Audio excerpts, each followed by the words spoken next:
de cada uno de ellos para que ustedes lo sitúen y sepan, identifiquen más o menos de qué nos pueden hablar de ellos. Elena Seco, la primera, es directora general de ANAVE, la Asociación de Navieros Españoles, desde agosto de 2020 y tiene una dilatada trayectoria en la Asociación de Navieros Españoles en la que ha ocupado distintos cargos desde que ingresó en 1997.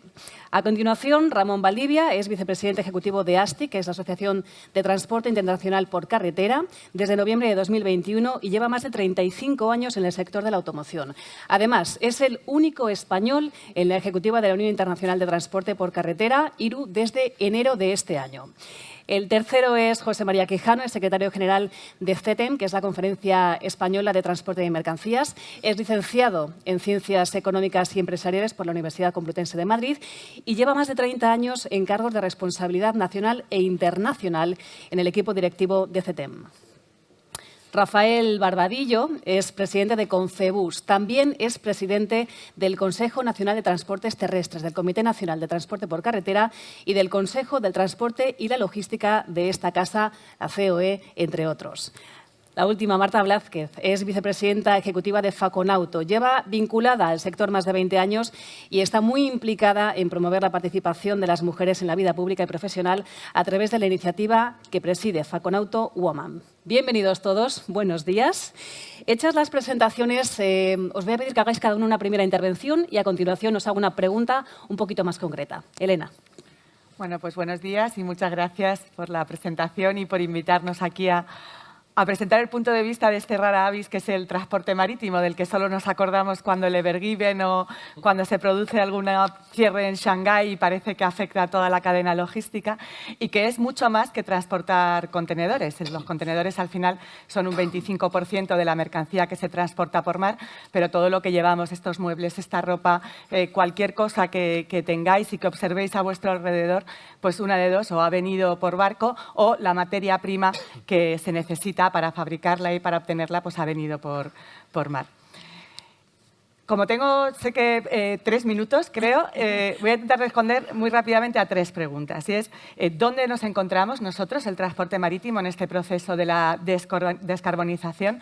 ¿Cuál es el papel de los ecocombustibles? Aunque Luis Cabra ya pues, ha hecho muchas pistas de qué papel puede jugar, muy centrado en el vehículo terrestre, pero en el caso ya del transporte marítimo.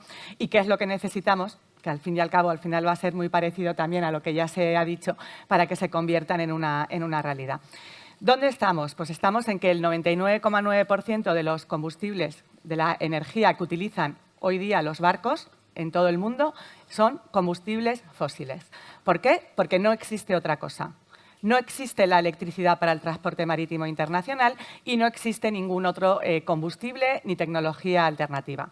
Y no va a existir en 2023 o en 2024. Las perspectivas es que si conseguimos seguir impulsando y acelerando la investigación y el desarrollo, pues a lo mejor a finales de este siglo podremos conseguir alguna alternativa viable que luego necesitará además pues desarrollar legislación relacionada con temas de seguridad, formación de tripulaciones y, por supuesto, permitir el suministro y esa oferta no en 3 o 4 puertos de la Unión Europea, sino en puertos de todo el mundo, que es de donde llegan y por donde pasan la mayoría de los barcos. Obviamente, hasta aquí es una realidad actual y, obviamente, el sector también pues, ha estado invirtiendo, fomentando determinadas medidas de eficiencia energética, pero nuestra dependencia actual de los combustibles fósiles es muy grande. Mientras no existan esas otras tecnologías, tenemos 2 opciones, o quedarnos de brazos cruzados y esperar a que se fomenten, o empezar a utilizar otras cosas y fomentar esas inversiones en otras cosas que puedan empezar ya a reducir las emisiones. Y ahí empieza el papel claro de los ecocombustibles o incluso del gas natural licuado, que también puede ser un ecocombustible como los biogases. ¿Qué pasa? Que las inversiones en un barco pues son inversiones de miles de millones de euros. La vida útil media de un barco estamos hablando de 28 o 30 años. Pues obviamente, si no damos cierta certeza a esas inversiones, y también se ha hablado de este tema, pues lo único que van a hacer es retrasarse y, como consecuencia, retrasar el empezar a reducir las emisiones. Y aquí ya vamos a la tercera pregunta. ¿Qué es lo que necesitamos? Pues necesitamos, ya lo ha dicho también Luis Cabra, voy a usar sus palabras, soluciones en la regulación.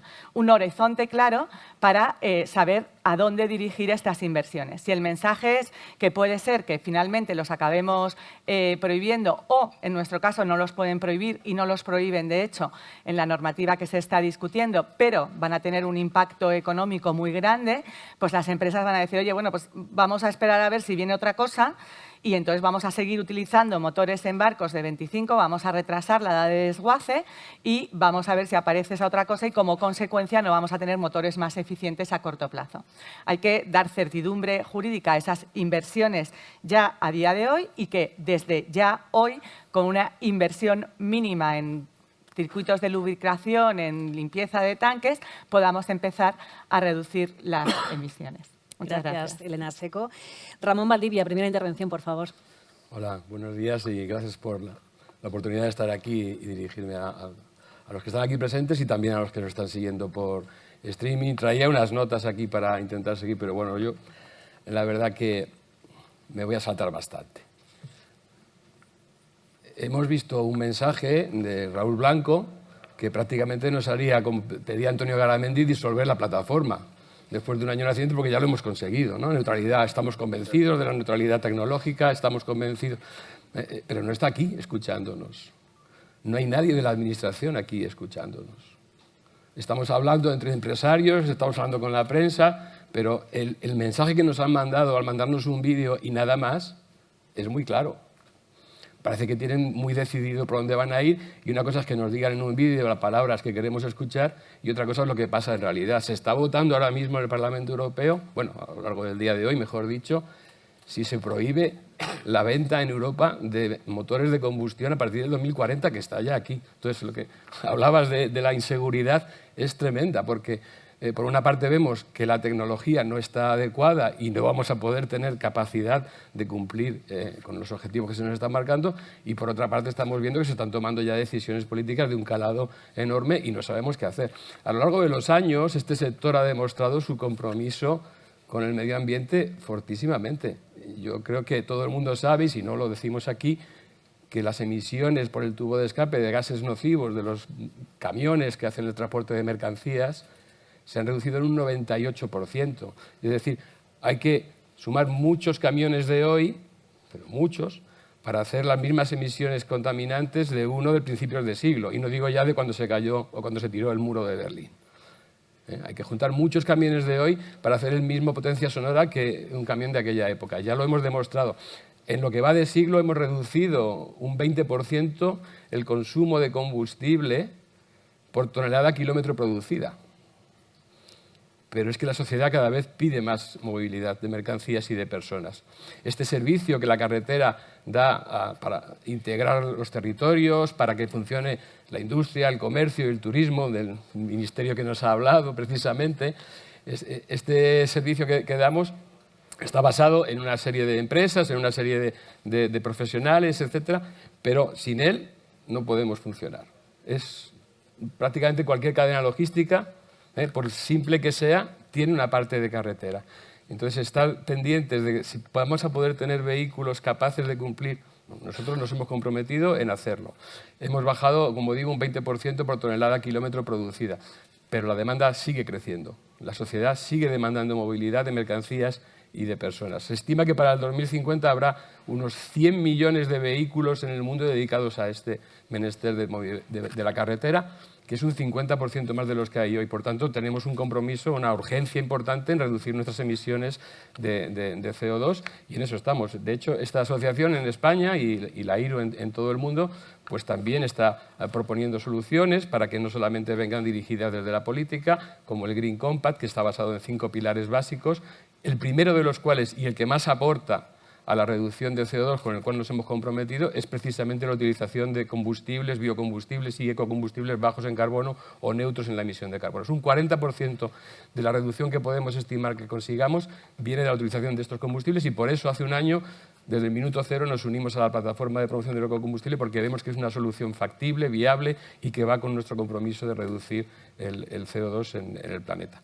Dicho lo cual, también conviene poner algunos números para poner en equilibrio todas las inversiones que se requieren, todo el esfuerzo inversor que se requiere frente a lo que podemos conseguir.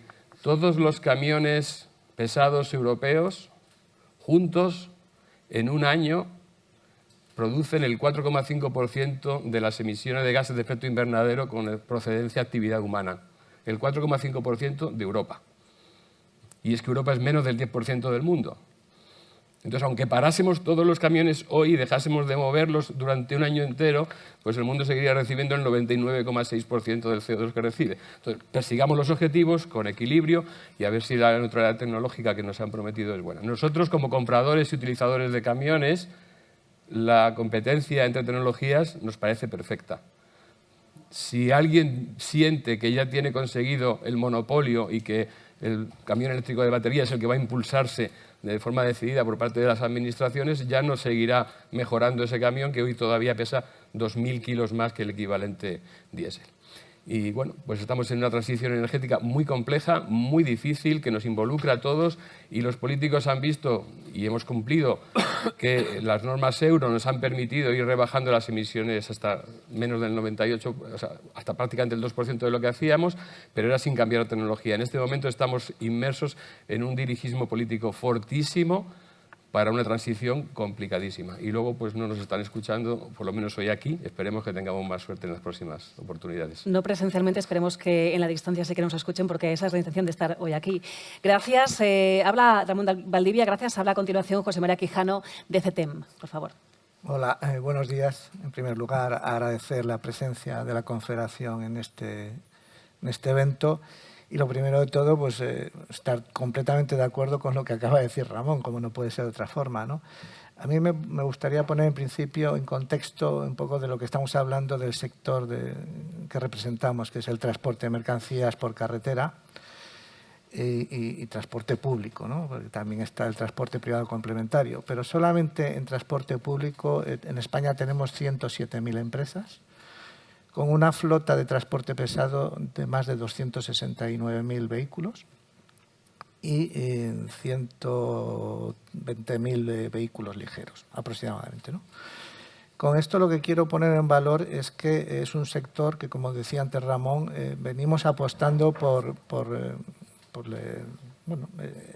la iniciativa de ir mejorando constantemente en todo el tema medioambiental. Desde hace muchos años hemos ido en una transición de los vehículos euro, constantemente renovando flota. En estos momentos, por las últimas crisis que hemos tenido, primero la crisis económica, luego empezamos a recuperar, luego la pandemia, pues la flota de los vehículos se ha envejecido bastante.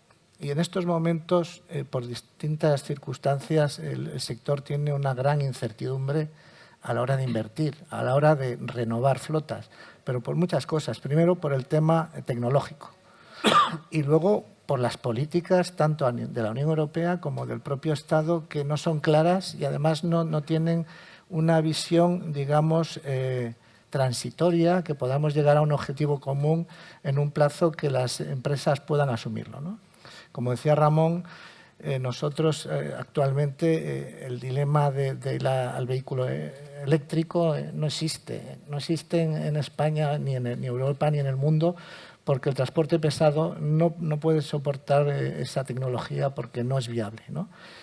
Recientemente tuvimos un congreso de empresas de cisternas y estaban presentes todas las marcas fabricantes de vehículos industriales. Y se les hizo esta pregunta, ¿no? Y todos ellos dijeron que vamos a tener diésel durante muchos años, en el sector, por lo menos, del transporte pesado de mercancías. Y eso es así, con lo cual, ¿qué es lo que pretendemos desde este sector y por qué estamos en esta plataforma? Porque yo creo que durante ese tiempo que nos auguran que vamos a estar con el diésel, tenemos que tener políticas medioambientales y sostenibilidad económica, medioambiental y social, porque es fundamental, y de esta forma lo que pretendemos es aplicar el concepto de la neutralidad tecnológica en todas sus variantes Y en lo que estamos hablando aquí, por supuesto, ¿por qué no ir a por los ecocombustibles de forma transitoria? Que además son unos combustibles que van a ser se pueden utilizar con los camiones actuales, y la red de infraestructuras de reposición de los combustibles a nivel europeo, ¿no? Antes, cuando hablaba de números, nos he comentado que de esos 269.000 vehículos pesados, 130.000 aproximadamente tienen licencia comunitaria. ¿Eso qué significa? Que están interactuando en toda Europa con transportes internacionales. En Europa tenemos cerca de 6.200.000 vehículos pesados que interactúan también entre todos los países, con lo cual lo que tenemos que buscar son políticas a nivel de la Unión Europea y políticas equivalentes dentro de los Estados, favoreciendo lo que estábamos comentando actualmente, ¿no? Porque si no, al final va a ser muy complejo el interactuar y poder competir en un mercado europeo con distintas políticas. Y como resumen ya sobre lo que estaba comentando, por supuesto, apoyamos esta iniciativa que entre unas cuantas organizaciones montamos hace un año casi, y la vamos a seguir apoyando como no puede ser de otra forma. De acuerdo, muchas gracias. José María Quijano. Habla a continuación Rafael Barbadillo de Confebus. Buenos días. Muchas gracias. Sí, bueno, pues por continuar por donde ha terminado José María, bueno, pues efectivamente es felicitar la creación de por haber creado esta plataforma, porque felicitarnos por ello, porque es que va a ser muy necesaria, y ahora explicaré por qué, porque es la tecnología de transición que todos vamos a necesitar durante mucho tiempo para poder alcanzar el cambio tecnológico que se nos está anunciando por parte de todas las administraciones. En el caso en el caso de los autobuses, el autobús eléctrico es una realidad, no lo vamos a negar, pero solo sirve para los entornos urbanos. El vehículo eléctrico autobús solo vale para el entorno urbano. Y hoy por hoy tenemos una dificultad que no es del propio vehículo, sino de infraestructura de recarga. Nos estamos encontrando con ciudades pues, donde el operador, porque el sector está muy comprometido, está comprando vehículo eléctrico, está invirtiendo en vehículo eléctrico cuando su coste es por 3 el vehículo diésel, y cuando vamos a recargarlos resulta que la infraestructura de recarga de la ciudad no está preparada para ello. Nos ha ocurrido ya con 15 vehículos que se pusieron en una ciudad media española, se pusieron en funcionamiento, la misma noche que se pusieron a recargar, media ciudad se quedó sin luz. Uf. O sea, esto nos ha ocurrido ya, o sea, es decir, y esto, porque normalmente pues, están en los polígonos donde están las instalaciones de las empresas, son a las afueras de las ciudades, no tienen infraestructura suficiente de recarga por parte del operador eléctrico. Y esto está ocurriendo, es decir, por mucho que queramos y por mucho no hay, o se hace una buena infraestructura eléctrica o no es posible hoy por hoy todavía el meter vehículos eléctricos en todos sitios. De hecho, Madrid, la MT Madrid, que va a hacer un esfuerzo muy importante en inversión de vehículo eléctrico, antes hay que preparar toda la instalación eléctrica porque ni siquiera la ciudad de Madrid tiene capacidad para ello. O sea, es decir, no vamos a empezar la casa por el tejado. El vehículo interurbano, y esto estamos hablando en España, urbanos hay 12.000 vehículos urbanos. Con los fondos europeos, fondos Next Generation, se ha creado una línea de subvención para precisamente en renovar flotas urbanas a vehículo eléctrico, y para que os hagáis una idea, solo se han comprado 650 vehículos de los 12.000, o sea, supone un 5,5% aproximadamente de la flota. Es decir, una testimonial por aquello de que, bueno, meto 2 vehículos eléctricos en la ciudad, me hago la foto y el político y poco más. Y poco más. Vehículo interurbano, vehículos interurbanos. Se supone que el hidrógeno va a ser la tecnología de futuro. Hay ya algunos prototipos de algunas marcas que se están probando por parte de los diferentes operadores españoles, pero claro, si el coste del eléctrico era por 3, el del hidrógeno es por 4, el precio con respecto a un gasoil. El hidrógeno, hombre, para que tiene que ser hidrógeno verde. Claro, el hidrógeno verde, hoy por hoy, el coste de obtención del hidrógeno verde hace cualquier operación de hoy en día que no sea rentable. Es decir, el precio del billete de autobús tendría que multiplicarse por 5, es decir, no tiene ningún sentido el que llegará. Esto es una tecnología que seguramente eclosionará porque hay muchos intereses puestos, hay mucha inversión metida y llegará un momento, pero todavía no sé si tardaremos 10 años en verlo de forma mucho más, bueno, pues ya utilizada por parte por parte del sector. Y, por tanto, como decía, la tecnología de transición son los ecocombustibles, que es una realidad hoy, que ya es posible, son motores de combustión que son los que tenemos ya hoy en día funcionando, y pues sería transformar una pequeña modificación del motor y podríamos utilizar estos combustibles ya con la flota actual. No tendríamos que hacer inversiones millonarias. Los fondos europeos que tienen una gran partida precisamente para renovación de flota en vehículo industrial son solamente para vehículos eléctricos y para vehículos de hidrógeno. Mire usted, será mejor que compre diésel de última generación, el último motor es el diésel Euro 6E, que es de enero de este año. Pues no puedo comprar vehículos con ese dinero europeo, es decir, y no tengo tecnología alternativa, es decir, es que para el interurbano no hay tecnología alternativa. Entonces, ¿a qué estamos jugando? Aquí se habla de tecnología, de neutralidad tecnológica, y nos están dirigiendo a todos a un determinado tipo de tecnologías que hoy por hoy no son viables. O sea, nos pongamos como nos pongamos, entonces, los ecocombustibles. Más claro, el agua. Marta Blázquez, de Faconauto, por favor. Bueno, buenos días a todos y efectivamente yo también me alegro muchísimo de que se haya creado esta plataforma, porque yo creo que es una evidencia más de que una vez más la iniciativa empresarial es la que va a poner soluciones y sensatez para que se haga una transición justa y ordenada, que yo creo que todos los que estamos en esta plataforma estamos pidiendo. Nosotros en Faconauto, que representamos a los concesionarios de vehículos, realmente a quien estamos representando es a la economía real, porque es el cliente el que se sienta en las mesas de los vendedores a comprarse o a decir qué coche quiere comprarse o qué coche se puede comprar o cómo está. Entonces, al final, cuando tú ves que hay una brecha tan fuerte entre el discurso que se está intentando crear en despachos, en las televisiones, en los titulares, y la realidad, como decía, bueno, pues todos los que habéis hablado, de cómo están las cosas y cómo se puede, lo que vemos es una brecha bastante enorme, porque se está instalando un discurso único hacia el coche eléctrico y hacia la electrificación, y a nosotros nos parece que sí. ¿Cuál es el objetivo? ¿Electrificar?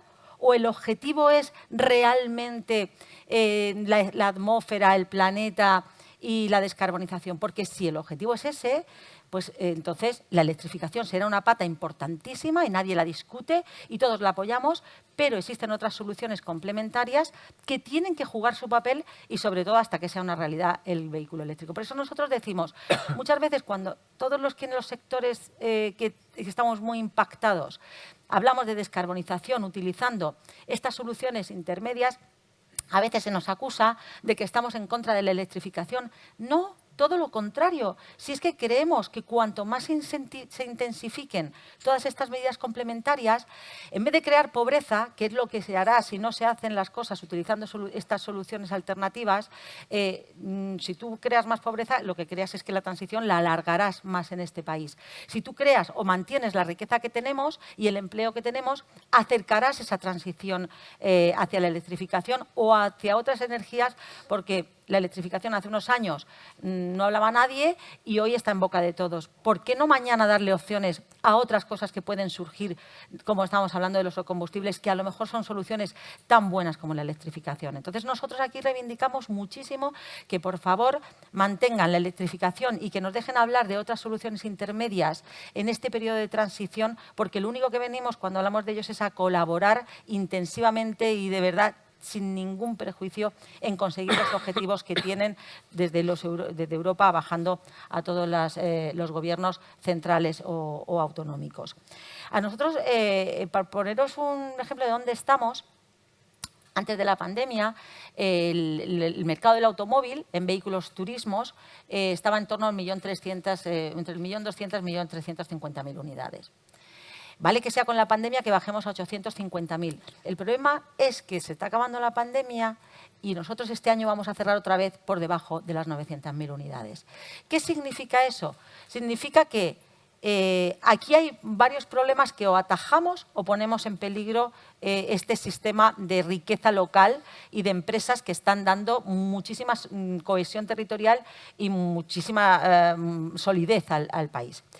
850.000 es mucho por la parte que decíamos de incertidumbre del cliente, pero es que además tenemos problemas de microchip, tenemos problemas de abastecimientos de materias primas, tenemos problemas de encarecimientos de estas materias primas que están encareciendo el vehículo nuevo, y el vehículo usado además está subiendo de precio por la escasez de la oferta. O sea, cuando tú le pones a todo esto encima de la mesa, te preguntas, ¿No deberíamos de estar tomando medidas de urgencia coyunturales en este momento ya?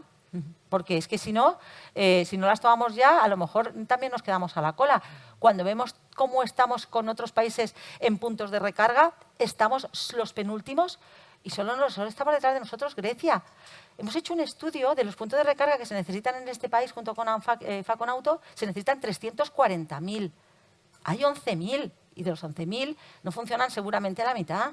Y encima, ¿qué cargadores o con qué potencia necesitamos esos cargadores? O sea, es que todos lo vamos a pedir a una parte de la cadena que tenemos que vender coches eléctricos o tenemos que transportar con un tema que no existe y que además no puedes, como decía, para que te vas a quedar tirado y no vas a poder cargar el vehículo. O sea que vamos a abordar los problemas donde están porque será la única forma de verdad de que podamos revertirlo. Entonces, nosotros nos preocupa mucho que se esté intentando construir un modelo de coche, de país sin tantos coches. Nos preocupa mucho. Que buscando que a lo mejor sea por el tema de la electrificación, pues queramos un país en patinete o en bicicleta, que está muy bien, pero claro, tú para llevar a los niños, a 3 niños al colegio, en patinete lo tienes muy difícil. Entonces, vamos a dejar que el cliente tenga libertad y que hoy nunca ha tenido más que nadie de opciones para tener movilidad como él quiera, pero no penalicemos ni unas tecnologías ni penalicemos una forma de moverse, porque creo que el automóvil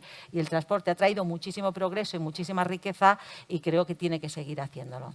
El tiempo corre, desde luego, hay que ser realistas, ¿verdad?, con las alternativas que hay. Desde luego, no penalizar, como dices tú, por ejemplo, esa alternativa de los ecocombustibles, que además tiene, no es que sea tan buena como la electrificación, es que es incluso más, porque no genera ningún tipo de carbonización, que sí lo hace la electrificación, por ejemplo. Vamos con la primera pregunta para Elena Seco, de ANAVE. Quiero preguntarle qué opina del tratamiento que se da a los ecocombustibles en el paquete legislativo Fit for 55. Bueno, pues en nuestro caso, la verdad es que el enfoque es diferente. Aquí no hay una prohibición ni de fabricación de los motores de combustión ni de su uso. De hecho,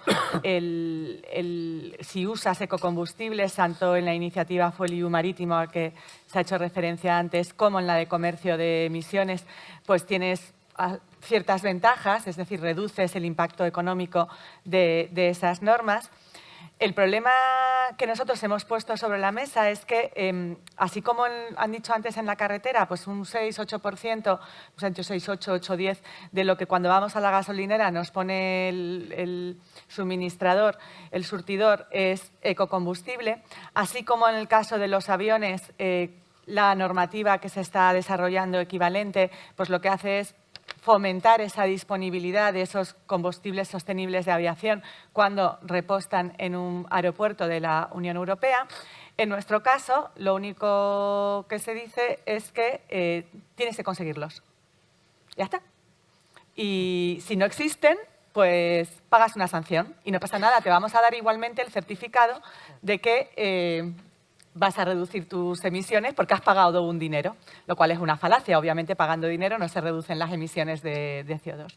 Es decir, a nosotros nos falta el acompañamiento, nos falta la hoja de ruta.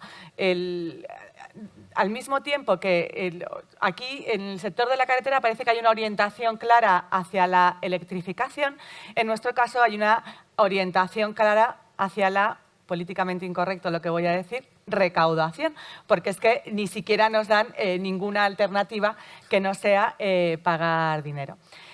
Y lo cierto y la realidad es que todo esto lo que genera, esa incertidumbre, lo que hace es retrasar de alguna forma las inversiones. Nosotros, por ejemplo, tenemos una naviera, Balearia, que es líder mundial en flota de buques ferries que usan GNL. El gas natural licuado lo que permite es reducir las emisiones contaminantes en puerto, las elimina prácticamente.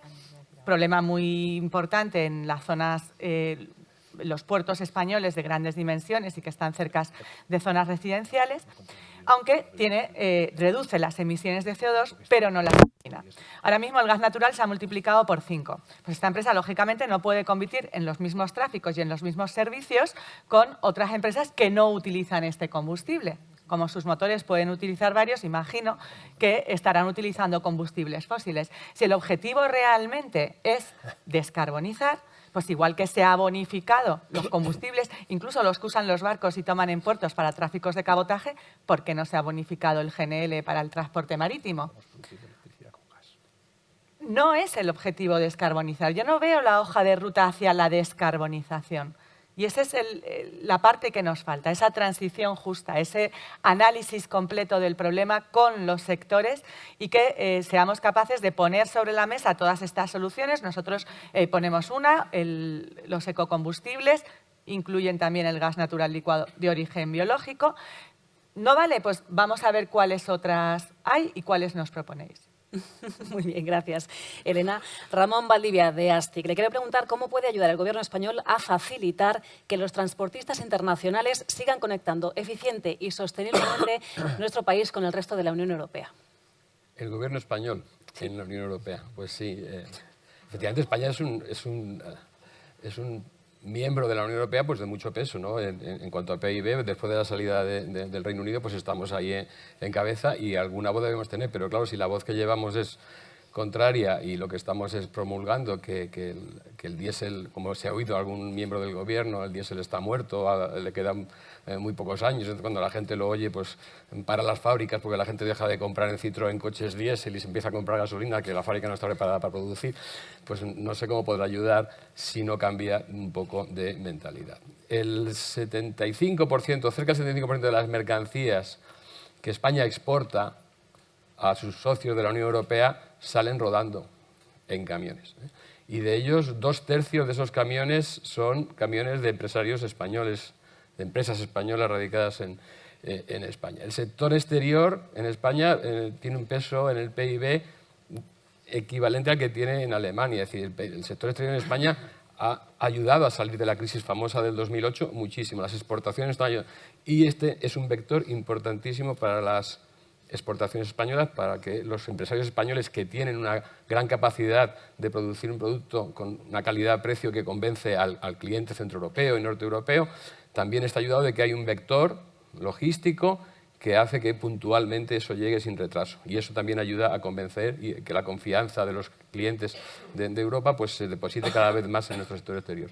Si no ayudamos a que este vector logístico de carretera siga funcionando, apostar por cosas como redes de ferrocarriles y tal, pues ya se ha demostrado repetidamente que no da esa viabilidad y, por tanto, apoyando a que tengamos esta capacidad de poder repostar y de poder reparar nuestros camiones en cualquier punto de Europa. La semana pasada estaba en Bruselas en un evento organizado por la International Road Union acerca del Fit for 55 famoso. Alguna esperanza traje, porque ya empecé a ver europarlamentarios que van viendo que esto es imposible, lo llegar al 2030 como se quiere, y parece que vamos...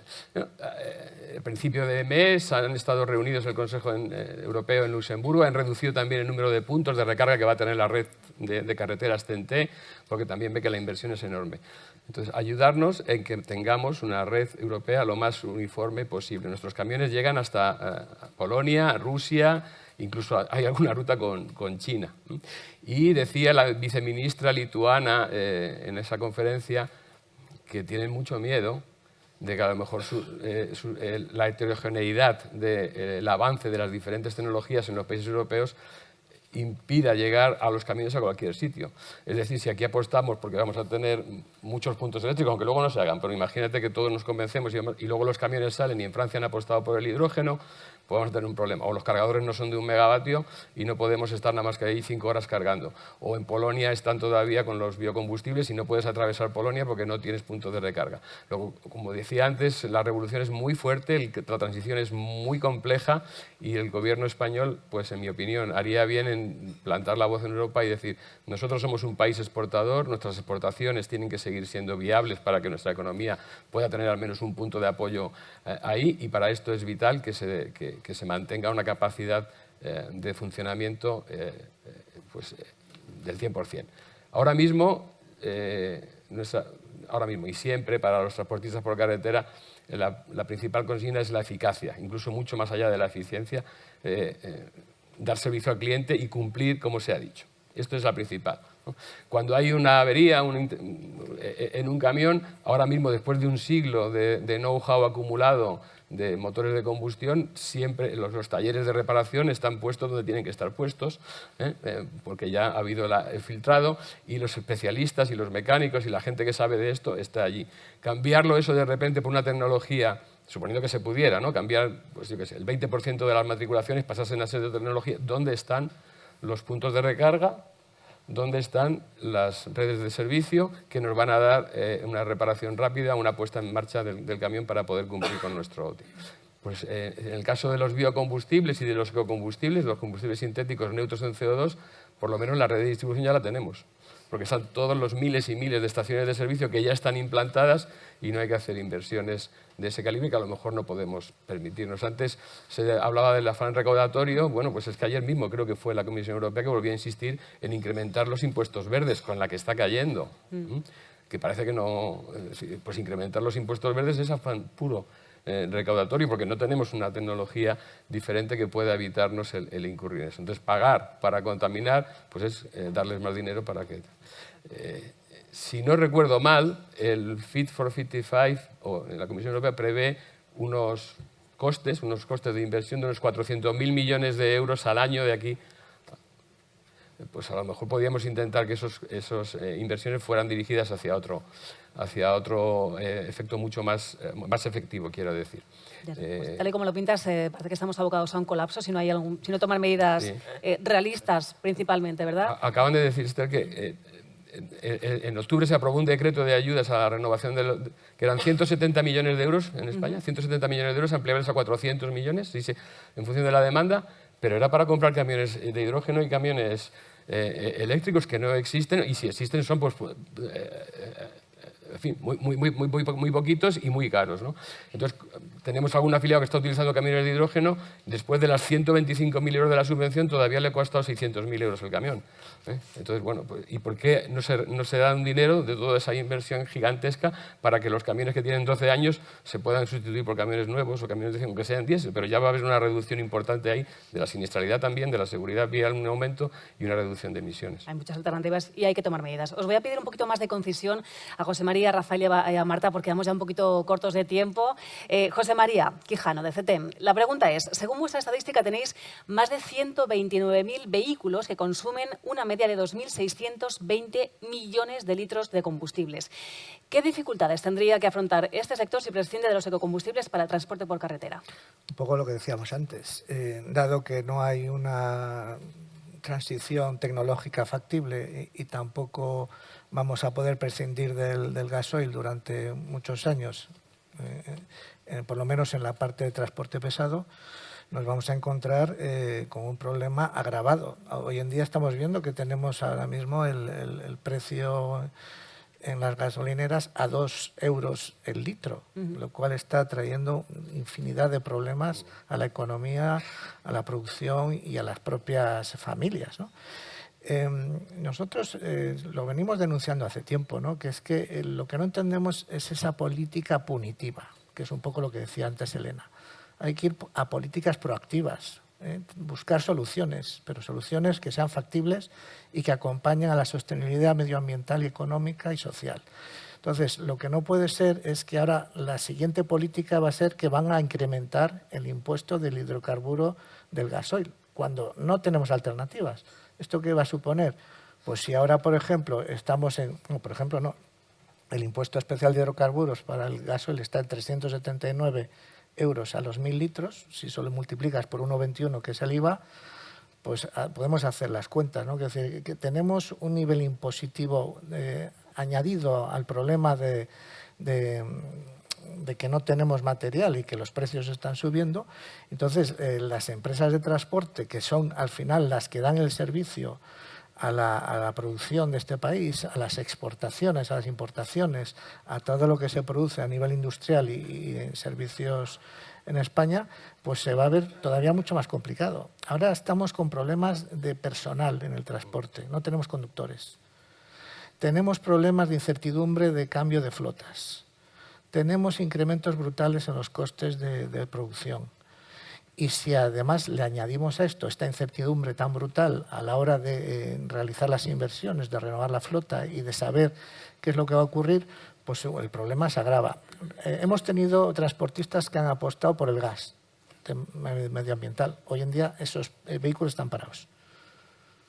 Pero porque están parados, porque todos hemos visto lo que ha ocurrido con el incremento exponencial del precio del gas en los últimos meses. pues esto va a ser algo parecido si no buscamos soluciones, además transitorias y que nos ayuden a ir mejorando la productividad y el funcionamiento del sector y de la economía, pues nos veremos abocados a problemas mayores a muy corto plazo. En el sector de los autobuses, Rafael Barbadillo, ¿cómo estáis afrontando la descarbonización? Nos adelantabas un poquito la idea hace un momento, pero cuéntanos algo más. Va un poco todas las intervenciones van en la misma línea. Es Sí. decir, y esto no quiere decir que no estemos todos los que estamos aquí comprometidos con la descarbonización de la actividad, que es lo que queremos, pero claro, la tecnología es la que Hay que tenemos facilitar. disponible, es la que tenemos disponible, entonces irá llegando, supongo que irá llegando, y hoy tenemos una ya disponible que son los ecocombustibles. Pues lo comentaba antes, o sea, tenemos... Por cierto, nuestro sector ha tenido con la pandemia probablemente una crisis desconocida para nosotros, porque bueno, pues es un sector que nos dedicamos a la movilidad y lo que se hizo para restringir, para evitar la propagación del virus era cortar la movilidad. Se cortó la movilidad y de la noche a la mañana nos encontramos con autobuses pero sin viajeros. Y bueno, pues esto ha generado una deuda tremenda en el sector y una oportunidad que nosotros consideramos muy buena, que eran los fondos Next Generation, pero precisamente poder afrontar ese cambio tecnológico, resulta que están muy limitados, lo comentaba también Ramón y José María, van muy dirigidos solamente a vehículo eléctrico, como comentaba antes, y a vehículo de hidrógeno. Claro, ¿qué pasa con los vehículos diésel, que son la única tecnología disponible prácticamente hoy en día para el sector? Pues que desgraciadamente esos fondos se van a quedar sin consumir. Y es una pena. Es decir, se lo estamos diciendo al Gobierno, hay que reconfigurar los fondos, tenemos que tener en cuenta el vehículo diésel de última generación, será mejor sustituir vehículos antiguos por vehículos nuevos mucho más eficientes, aunque sean diésel, pero son mucho más eficientes, y vamos a ver si podemos utilizar estas... Pues el tema es que los fondos se van a quedar sin consumir, y esto es un tema que pues como españoles nos debería dar vergüenza, porque una oportunidad como la que tenemos pues debería ser aprovechada. Es decir, pues estamos afrontándolo con muchas dificultades. Lo que decía, si queremos invertir en vehículos eléctricos, dificultades porque la infraestructura no está preparada para ello, a pesar de que el sobrecoste que conlleva el vehículo eléctrico. El hidrógeno, bueno, como prototipo está muy bien, para probar, para hacer pruebas, para ver cómo funciona, si qué averías tiene, cómo consume, qué no consume, pero claro, luego tenemos que el hidrógeno verde, hoy por hoy, todavía escasea o no hay infraestructura también, tienes que montar toda la infraestructura gasística para la distribución del hidrógeno. Es decir, pues bueno, estamos comprando en depósitos a algún fabricante de hidrógeno verde para estas pruebas que digo, pero hoy por hoy no es operativo. O sea, entendemos que los ecocombustibles son la realidad hoy. Tendría que ser la apuesta y el futuro, ¿verdad? La pandemia, Marta, nos ha pasado factura a todos, supongo que también a los concesionarios. Hay una cifra, fíjate, la matriculación de vehículos ha caído un 30% con respecto a 2019. ¿Qué valoración hacéis vosotros desde los concesionarios sobre estas cifras? Y no sé si los clientes tienen claro ahora mismo qué vehículo deberían comprar. Pues desgraciadamente, fíjate que lo están empezando a tener muy claro. ¿Sabéis cuál es el vehículo más vendido del año pasado? ¿Y la gasolina? No, el de más de 10 años. Los vehículos viejos son los que se están vendiendo. De segunda mano. Vendieron 850.000 vehículos y, sin embargo, vehículos de más de 10 años entre particulares, más de 1 millón. Que Esto es a contamina lo que una estamos barbaridad. llegando, o sea, esto es lo que queremos. Entonces nosotros decimos, pero por ejemplo Europa hoy con la aprobación, pero Europa, ¿qué le pasa? Pero los países que componen Europa todavía tienen que venir a reforzar y a ponernos más limitaciones y endurecernos a nosotros, o están construyendo paneles para que el aire no corra y vamos a tener una respiración en Europa y unos mares aislados del resto del planeta, o de verdad nos cuesta mucho entender qué está pasando, porque luego baja todo eso en cadena y trae el problema que está teniendo. Algunas cosas demoledoras, por ejemplo, con el tema del vehículo eléctrico. Cuando luego hablan de Europa y de los posicionamientos, nosotros decimos el coche eléctrico. Y hablan todo el mundo de Noruega. Noruega, no es por la foto, pero Noruega, renta per cápita entre 72.000 y 100.000 euros. La renta per cápita de España entre 17.000 y 25.000. O sea, las cuotas de vehículo eléctrico, claro, en Noruega disparados por el 40%, nosotros los últimos. Luego hablan, ¿no?, en Noruega, que por cierto, Noruega el otro día ya tuvo que parar los coches eléctricos y las ayudas y todo porque se les está unos atascos infernales y no tienen para suministrar. Con lo cual estamos todos como en una película un poquito difícil de hacer. Entonces nosotros, por lo que decimos es, en vez de penalizar, en vez de poner más trabas a la rueda, vamos a incentivar. El vehículo eléctrico, por ejemplo, en Madrid. Es verdad que el cliente que se pueda comprar un vehículo eléctrico está muy bien, porque además fiscalmente tú tienes ventajas desde los parkings, desde ciertas cosas, en algunos sitios, en bonificaciones en tu renta. Nosotros decimos, en ese informe que han hecho los expertos para el gobierno, de los expertos, ojo con eso, es demoledor. Como lo ponga el gobierno en marcha ese informe de expertos, estamos otra vez todos más fastidiados, con lo cual vamos a decirle al gobierno que por favor no le haga caso, porque vuelve a penalizar, no solo no incentiva, sino que encima penaliza. Entonces nosotros, la fiscalidad, que es una palanca para incentivar las energías alternativas, y luego también vamos a ser serios, y hay 26 millones de vehículos en este parque, de los cuales más de 15 son viejísimos, que lo que estamos intentando por un lado, desde luego por otro, se está contaminando. No pasa nada por renovar vehículos con tecnologías limpias de última generación, diésel o gasolina, vamos a quitarnos los complejos, vamos a ayudar a la gente de menos rentas a que no la estemos abocando a llevar coches inseguros, y vamos a hacer las cosas que yo creo que hay soluciones entre todos, como estamos viendo aquí, para que la transición sea, como decimos nosotros siempre, justa y ordenada en plazos, para que no se quede nadie en el camino. Estupendo. Gracias, Marta. Gracias, Elena Seco, Ramón Valdivia, José María Quijano, Rafael Barbadillo y Marta Blázquez por esta primera mesa redonda tan interesante. Gracias a los 5. Así a modo de cierre, les cuento, podéis bajar a vuestros respectivos asientos.